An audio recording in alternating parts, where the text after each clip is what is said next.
Emin Ayşiberi Xobedin Mehsert ya Merdini Linavçı bipişkiriya navenda baxşandına xuyne ya Merdini kaymakamşa tabi navçı u şaredarka Merdini kampanyaya baxşandına xuyne hatkirin.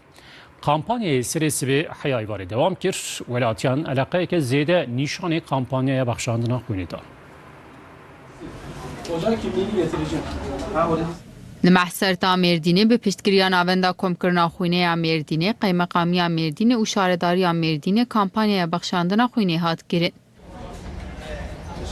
وسایت موبیل آبخشاندنا خوینه سری صبح ناوندا نافچه جه خو گرد به صدان ولاتی به سلوگان اونیته خوین اوسی جان جبو بخش خوینه کتن دوره قیمقام محسرتیجی balk şanser gringi بخشاندنا خوینه düzenli bir şekilde takip edip kan bağışını yapmak lazım.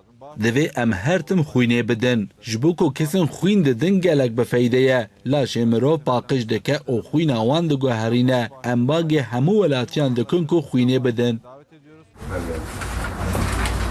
Şaredar Mehsert Hüsamettin Altın Daşigot baxşandına xwînê bo tenduristiye gelekî baş hem ji xêreke mezine.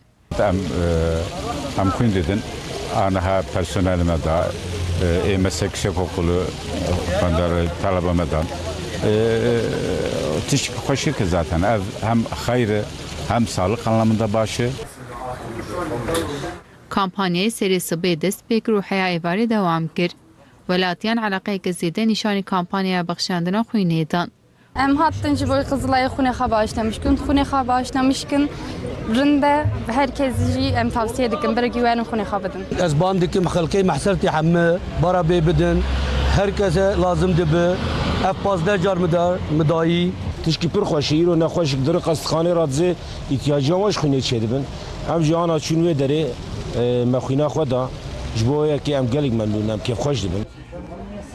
Velatiyên Mehsert ji çalekî gelekî memnûn bûn.